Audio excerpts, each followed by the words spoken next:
नमस्कार, TV20 news में आपका स्वागत है। ताज़ा तरीन खबरों के साथ मैं हूं डॉक्टर प्रियंका सोनी। आइए शुरू करते हैं खबरों का सिलसिला फटाफट अंदाज में। पुलिस अधीक्षक द्वारा जनपद में अपराध व अपराधियों पर नियंत्रण हेतु चलाए जा रहे अभियान के तहत थाना जीयनपुर पुलिस ने 11 लोगों को गिरफ्तार कर बड़ी कामयाबी हासिल की है, तो वहीं गंभीरपुर पुलिस ने एक अभियुक्त को गिरफ्तार किया है। अगर थाना रौनापार पुलिस की बात करें तो रौनापार पुलिस ने एक वांछित गैंगस्टर अभियुक्त को गिरफ्तार किया है, तो वही थाना बरदा की पुलिस ने 1 किलो 300 ग्राम गांजा के साथ एक व्यक्ति को गिरफ्तार किया है। रानी की सराय खंड विकास अधिकारी संगम सिंह ने मनरेगा योजना अंतर्गत कराए जा रहे कार्यों का निरीक्षण किया। निरीक्षण के दौरान ग्राम पंचायत कोटिला मुरादाबाद में कार्य नहीं चल रहा था। इस पर नाराजगी व्यक्त करते हुए खंड विकास अधिकारी ने ग्राम के संबंधित सचिव पारस चौहान व प्रधानों को नोटिस जारी करते हुए स्पष्टीकरण दिए जाने का निर्देश दिया है। स्पष्टीकरण सही न होने की दशा में सचिव पारस चौहान के विरुद्ध आपदा अधिनियम के अंतर्गत कार्रवाई की जाएगी। विकासखंड में साप्ताहिक समीक्षा बैठक आयोजित की गई थी। मनरेगा योजना अंतर्गत कराए गए कार्यों की प्रगति हेतु सभी रोजगार सेवकों को बैठक में उपस्थित रहने के लिए पूर्व में ही निर्देशित किया गया था। बैठक में कुछ रोजगार सेवक अनुपस्थित थे। अनुपस्थित रोजगार सेवक में संध्या यादव, निशा सिंह, जयप्रकाश यादव सहित तमाम लोग मौजूद रहे। अनुपस्थित रोजगार सेवकों से स्पष्टीकरण मांगा गया है। स्पष्टीकरण अगर संतोषजनक नहीं पाया गया तो उनके विरुद्ध कठोर से कठोर कार्रवाई की जाएगी। बैठक की गई। बैठक में क्या निर्णय लिया गया, क्या उद्देश्य थी, क्या कमियां मिली आपको? आज विकासखंड परिषद पर ये साप्ताहिक जो समीक्षा बैठक थी आयोजित की गई थी। मुख्य उद्देश्य हम लोगों का था जो विकासखंड स्तर पर जो योजनाएं संचालित की जा रही हैं, जैसे मनरेगा योजना है, इसमें क्या प्रगति है, किस गांव पंचायत में कितने काम चल रहे हैं, ये सभी बिंदुवार समीक्षा की गई। इस समीक्षा के दौरान जो है आज हमारे विकासखंड में 41 रोजगार सेवक जो तैनात हैं, उनमें से 9 रोजगार सेवक अनुपस्थित पाए गए हैं। तो इन रोजगार सेवकों को जो है आज की तिथि में अनुपस्थित मानते हुए उनके वेतन की कटौती कर दी गई है। इनको स्पष्टीकरण जारी किया गया है। अगर ये अपना जवाब संतोषजनक नहीं देते, इनके विरुद्ध निष्कासन हेतु भी कार्रवाई की जाएगी। इसी के साथ आज के बैठक में जो है ये ऐप के माध्यम से राशन कार्ड बनाए जाने हेतु सभी सचिवों को ट्रेनिंग दिया गया है और उनको निर्देशित किया गया है कि आम जनता के घर पे जाके उनकी पात्रता के अनुसार उनका राशन कार्ड बनाने के लिए ऑनलाइन करें और हमारे लॉगिन पर भेजें। ये हमारा मुख्य उद्देश्य है।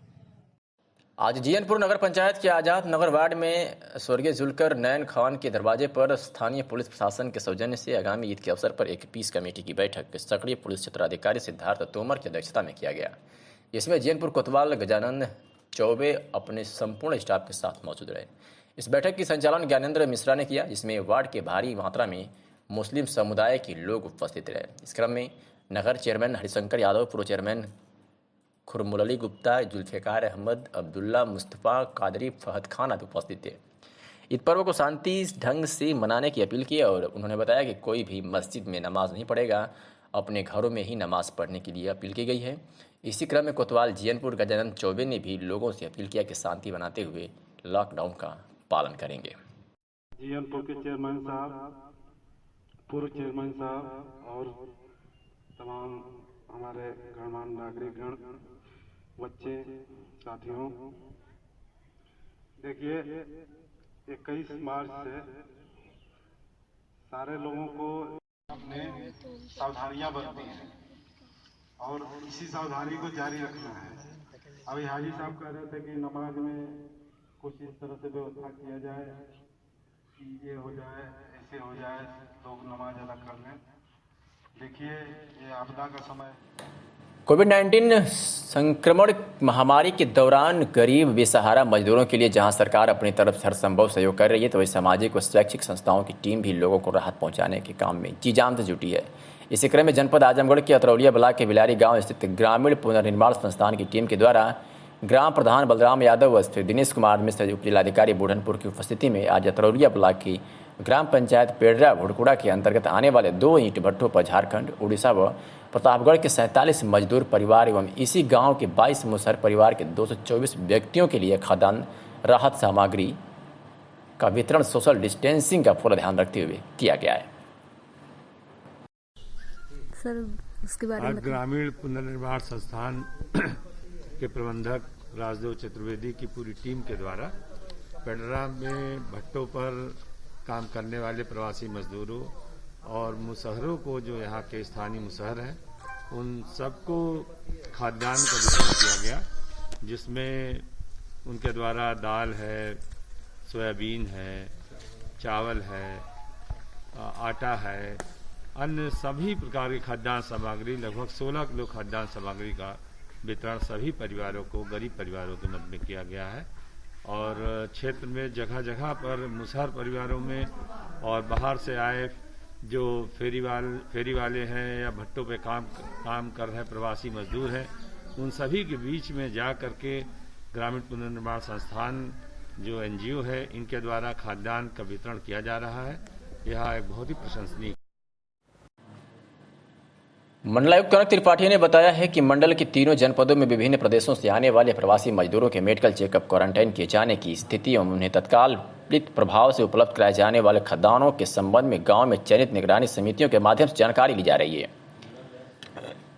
मंडलायुक्त ने कहा कि जनपद आजमगढ़ के संबंध में स्वयं उनके द्वारा तथा जनपद बलिया की जानकारी अपर आयुक्त प्रशासन अनिल कुमार मिश्र द्वारा ली जा रही है, जबकि जनपद मऊ के संबंध में जानकारी एकत्रित करने की जिम्मेदारी अपर आयुक्त वंश बहादुर वर्मा को सौंपी गई है।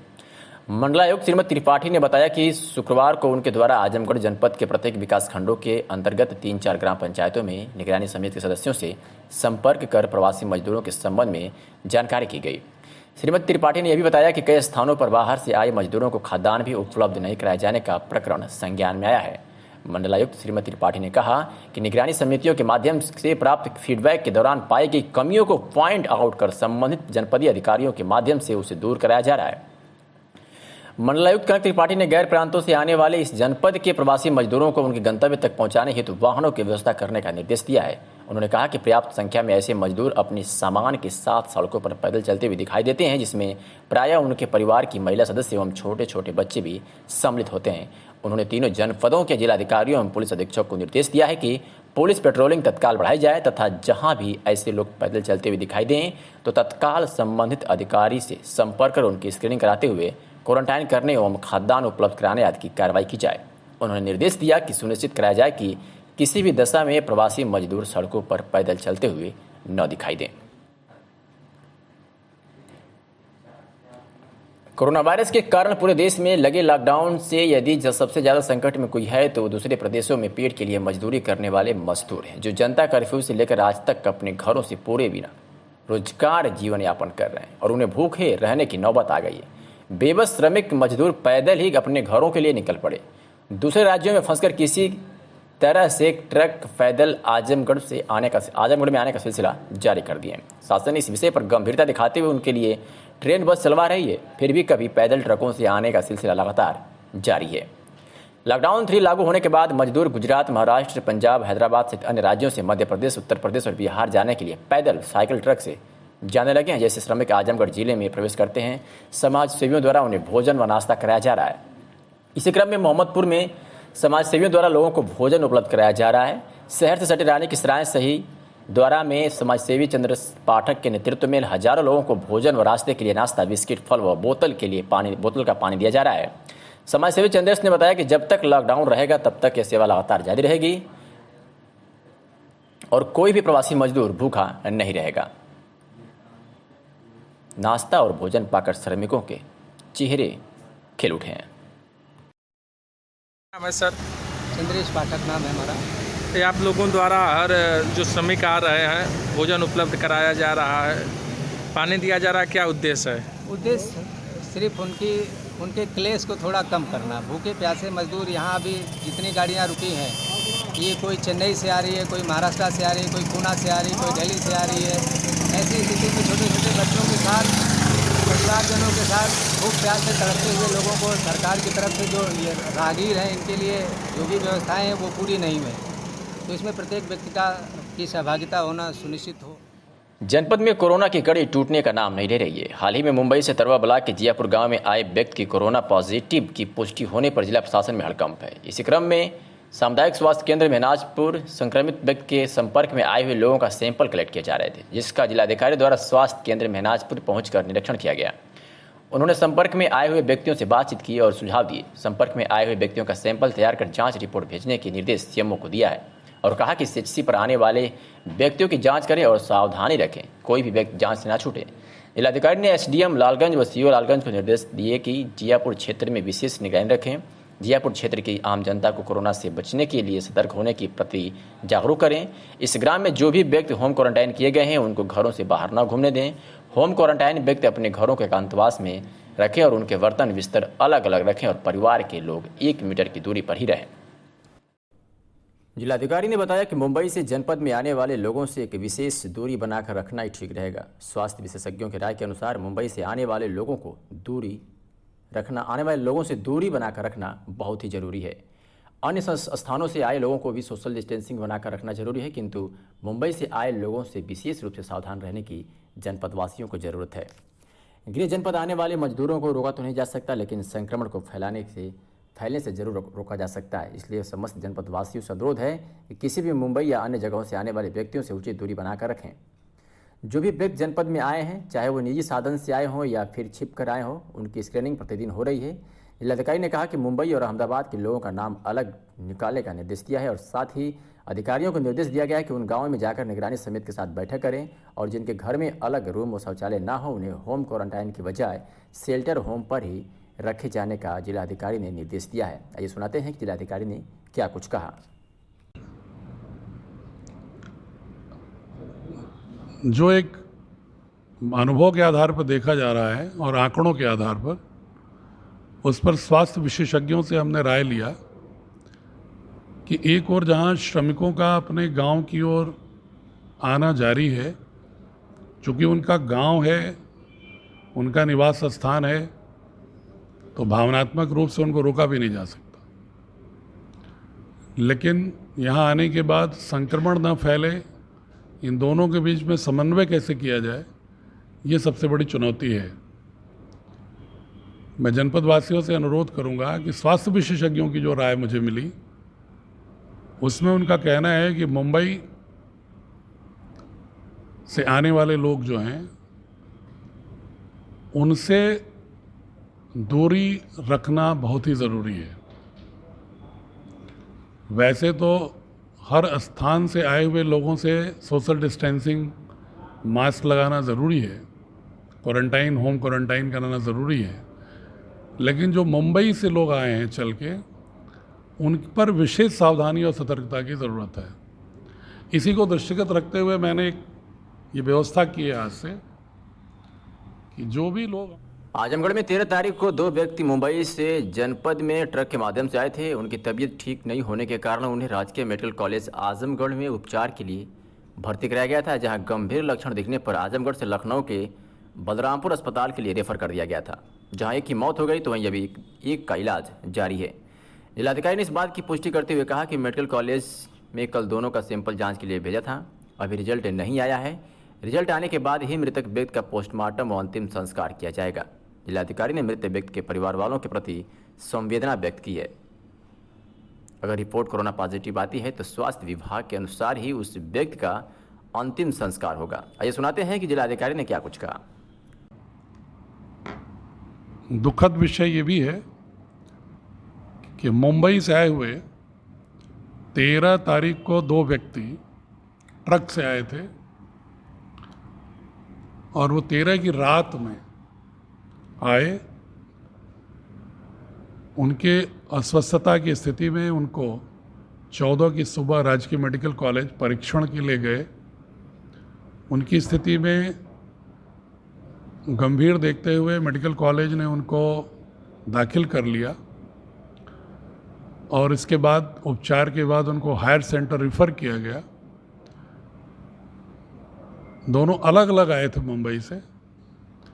एक व्यक्ति सुंभी के थे और एक व्यक्ति नेतुर गांव है जहानागंज का। उसमें से एक व्यक्ति की आज हायर सेंटर बलरामपुर अस्पताल जब गए थे लखनऊ, तो मुझे अभी सूचना मिली है कि दूरभाष पर कि उनकी डेथ हो गई है। मेडिकल कॉलेज ने कल उन दोनों लोगों का सैंपल भेजा था गोरखपुर, अभी रिज़ल्ट प्रतीक्षित है, रिज़ल्ट नहीं आया है सैंपल का। मैंने आदेश किया है कि जो एक व्यक्ति की पुलिस अधीक्षक आजमगढ़ प्रोफेसर त्रिवेणी सिंह के नेतृत्व में थाना कोतवाली परिसर में पीस कमेटी की मीटिंग आयोजित की गई, जिसमें कोतवाली थाना क्षेत्र के गणमान्य व्यक्ति, मौलवी, मुतल्लवी और व्यापारी गण उपस्थित रहे। इसमें ईद त्यौहार को सकुशल संपन्न कराने हेतु व कोविड-19 महामारी के दृष्टिगत बचाव हेतु सोशल डिस्टेंसिंग का पालन करने, नियमित मास्क लगाने, लॉकडाउन का पालन करने व बराबर हाथ धोने तथा सैनिटाइजर का प्रयोग करने हेतु प्रेरित किया गया। इस अवसर पर ईओ नगर पालिका, शासी अधिकारी व प्रभारी निरीक्षक कोतवाली व अन्य कर्मचारी मौजूद रहे। आइए सुनवाते हैं कि पीस कमेटी मीटिंग के दौरान एसपी आजमगढ़ ने क्या कुछ कहा। देखिए, ये हमारे शहर क्षेत्र के सम्मानित लोग हैं, इनको इसलिए बुलाया गया था कि जो लॉकडाउन की स्थिति है इसकी समीक्षा की जाए और जो अनावश्यक रूप से, जैसे ये सुझाव आया कि अनावश्यक रूप से भी लोग निकलना है, उनके खिलाफ कार्रवाई की जाए। तो मैंने ये निर्देशित कर दिया है कि अगर कार है और उसका अगर परमिशन है तो एक ड्राइवर और 2 व्यक्ति कार में बैठेंगे और मोटरसाइकिल पे सिर्फ एक आदमी बैठेगा, पीछे बैठाने की किसी को इजाज़त नहीं है। और अनावश्यक रूप से अगर दुकानों पर भीड़ लगा रहे हैं और सोशल डिस्टेंसिंग का पालन नहीं कर रहे हैं तो उनके खिलाफ मुकदमे भी कायम होंगे, उनके खिलाफ हर तरह की कार्रवाई होगी। ये रिक्शा ऑटो पे क्या कार्रवाई? नहीं, वो आवश्यकता अनुसार है कि अगर बहुत ही आवश्यक है तो इसका लिमिटेड वो भी परमिशन लेकर के जा सकते हैं। जिलाधिकारी ने बताया कि जनपद में कुल अब तक 1398 सैंपल भेजे गए थे, जिसमें से 1341 की रिपोर्ट आई है, जिसमें 9 रिपोर्ट पॉजिटिव है, जिसमें 8 की दूसरी और तीसरी रिपोर्ट नेगेटिव आने के बाद उन्हें डिस्चार्ज कर दिया गया है। और मुंबई से आए एक व्यक्ति जो पॉजिटिव है वो इन 9 रिपोर्ट में शामिल है। और दिल्ली से आए एक पॉजिटिव रिपोर्ट के बारे में जिलाधिकारी ने बताते हुए कहा कि दिल्ली में उसकी रिपोर्ट पॉजिटिव आई थी, जिसका रास्ते में जो रास्ते में आ गए थे तो वो मेडिकल कॉलेज में भर्ती है, जिनकी एक निजी लैब की पॉजिटिव रिपोर्ट है। ऐसे में 2 लोगों का मेडिकल कॉलेज में उपचार जारी है। शेष 1341 रिपोर्ट नेगेटिव है। प्राइवेट लैब से भेजे गए सैंपल के बारे में बताते हुए जिलाधिकारी ने कहा कि जो 41 रिपोर्ट जांच के लिए भेजे गए थे उसमें से भी सभी रिपोर्ट आ गई है, उसमें से 40 रिपोर्ट नेगेटिव है। वही एक पॉजिटिव है जो दिल्ली में पाया गया था। जियापुर गांव में मुंबई से आए एक व्यक्ति की पॉजिटिव रिपोर्ट के बारे में जिलाधिकारी ने कहा कि जियापुर गाँव को सील कर दिया गया है और उनके कॉन्टेक्ट में जितने लोग कॉन्टेक्ट में थे उनकी जाँच जारी है। जनपद में कुल 1398 सैंपल कलेक्ट किए गए हैं कल तक, जिसमें से 1341 की रिपोर्ट आई है। उस 1341 में से 9 रिपोर्ट पॉजिटिव हैं, जिसमें से 8 डिस्चार्ज हो चुके हैं और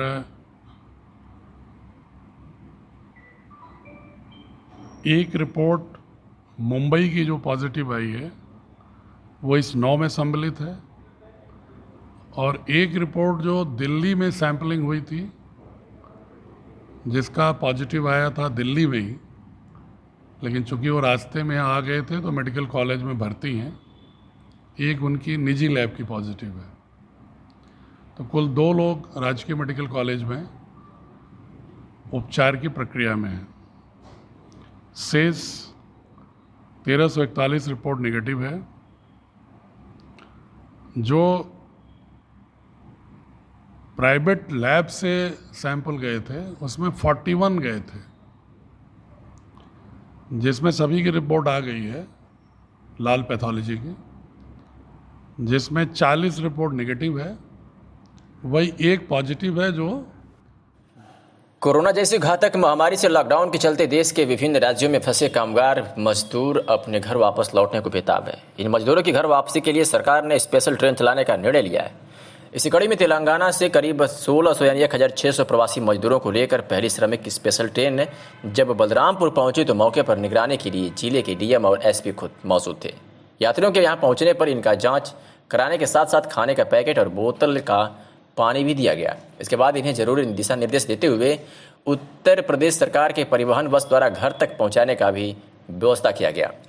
जिलाधिकारी कृष्णा करुणेश ने बताया कि करीब 1600 प्रवासी मजदूरों को लेकर यह श्रमिक ट्रेन तेलंगाना से चलकर आई है, जिसमें बलरामपुर सहित अन्य जनपदों के लोग सवार हैं। इन सभी को उनके गंतव्य स्थानों तक सकुशल भेजा जा रहा है। श्रमिक स्पेशल ट्रेन आई है, कहाँ से आई है, कितने लोग हैं और क्या व्यवस्थाएं हैं इनको भेजने के लिए? अभी ये ट्रेन लिंगमपल्ली तेलंगाना से आई है और इसमें करीबन 1600 यात्री हैं, जिसमें 900 साढ़े 900 यात्री बलरामपुर के आसपास के। बाकी अन्य 35 जनपदों के भी लोग हैं जिनको बस से भिजवाया जाएगा स्क्रीन करके, और जो हमारे जनपद के लोग हैं उनको हम लोग यहाँ स्क्रीनिंग सेंटर ले जाके उसके बाद इनको 1 से 2 दिन हम लोग ऑब्जर्व करेंगे।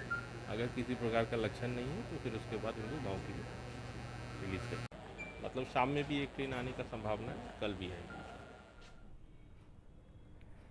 जिलाधिकारी ने कहा कि राज्य सरकारों की सहमति से सूबे के मुखिया योगी आदित्यनाथ रेलवे व बस के माध्यम से श्रमिकों को उनके गृह जनपद ला रहे हैं। इसके अलावा भी जनपद में निजी साधनों व लुगा छिपी से आने वाले लोगों व उनके परिजनों से जिलाधिकारी ने अनुरोध किया है कि स्वास्थ्य परीक्षण अवश्य कराएं।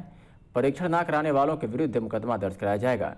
उन्होंने परिजनों से कहा कि अगर आपके घर कोई आता है तो आप स्थानीय प्रशासन को सूचना दें, जिससे उनका स्वास्थ्य परीक्षण कराया जाए। अगर ऐसा नहीं करते हैं तो हमें बाध्य होकर महामारी अधिनियम और डिजास्टर मैनेजमेंट एक्ट के तहत उक्त व्यक्तियों उनके परिजनों के विरुद्ध मुकदमा दर्ज कराया जाएगा। किसी भी कीमत पर लापरवाही बर्दाश्त नहीं की जाएगी। आइए सुनवाते हैं कि जिलाधिकारी ने क्या कुछ कहा।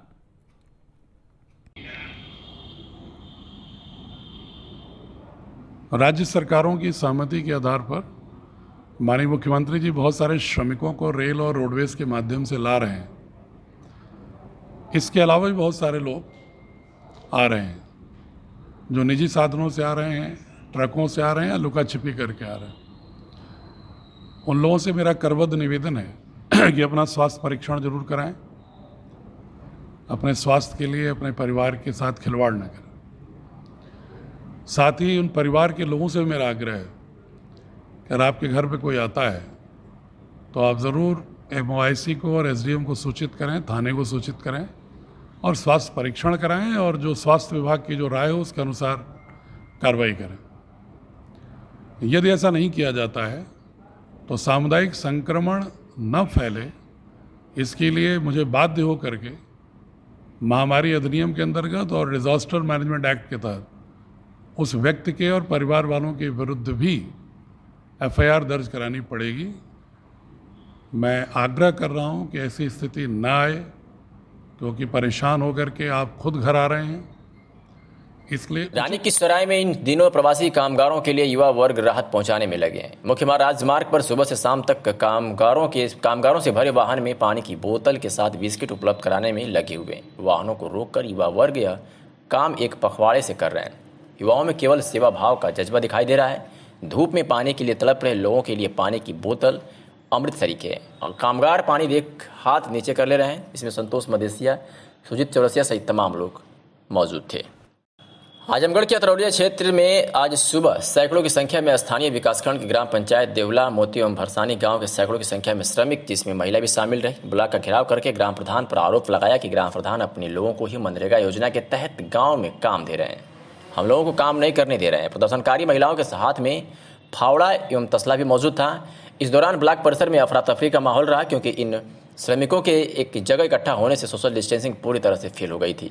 समस्या तो इन्हीं ग्राम पंचायतों की लोगों ने बताया, लेकिन ब्लॉक के कई ग्राम पंचायतों में इस तरह की खबरें हैं कि मनरेगा योजना में भी सभी श्रमिकों को काम देना देकर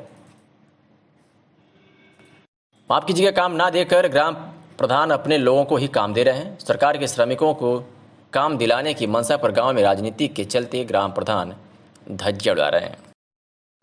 ग्राम सभा के लोग आए थे, आपको ज्ञापन दिए हैं, इसके बारे में? हाँ, ये लोग ज्ञापन मिला है और ये भरसानी और देवला संतुलन के इन लोगों के आगे कार्रवाई के लिए कर दिया गया है और पूरी इनको आश्वासन दिया गया है कि इनका पूरा काम किया जाए। क्या आरोप लगाए थे ये लोग मनरेगा को लेकर? हाँ, ये बता रहे हैं कि प्रधान भगा दिए हैं और गाली गलौज किए हैं और काम नहीं दे रहे हैं, तो इसके लिए उसका आगे कार्रवाई की जाए। प्रधान से भी पूछताछ किया जाएगा।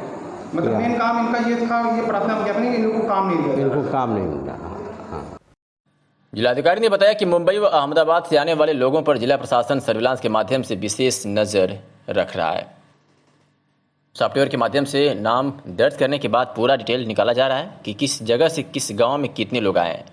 जिलाधिकारी ने बताया कि आज सुबह 6 बजे तक की रिपोर्ट के अनुसार महाराष्ट्र से 1101 लोग आए हैं और उसमें जिन लोगों ने मुंबई का नाम दर्ज किया है उनकी संख्या 429 है तथा अहमदाबाद से 401 लोग जनपद में आए हैं। जिलाधिकारी ने समस्त तहसीलों के एसडीएम, बीडीओ आदि अधिकारियों को निर्देशित किया है कि वे जनपद में बाहर से आए लोगों की घरों में जाकर जांच करें कि उनके घर में होम क्वारंटाइन जैसे मूलभूत सुविधा उपलब्ध न होने पर उन्हें शेल्टर होम में रखा जाए। जिलाधिकारी ने इस बाबत क्या कुछ कहा, आइए सुनाते हैं। जैसे मैंने उसका प्रोसेस शुरू कर दिया है सर्विलांस का कि मुंबई से कितने आए, अहमदाबाद से आए, ताकि उन पर हम विशेष निगाह रख सकें। तो हम चूँकि नाम उसके दर्ज करते हैं और एक छोटा सा सॉफ्टवेयर से प्लेस वाइज निकाल लेते हैं कि किस गांव के कहाँ कितने लोग आए हैं। तो जो हमें फिगर मिली है आज सुबह 6 बजे तक की, उसमें महाराष्ट्र से 1101 लोग आए हैं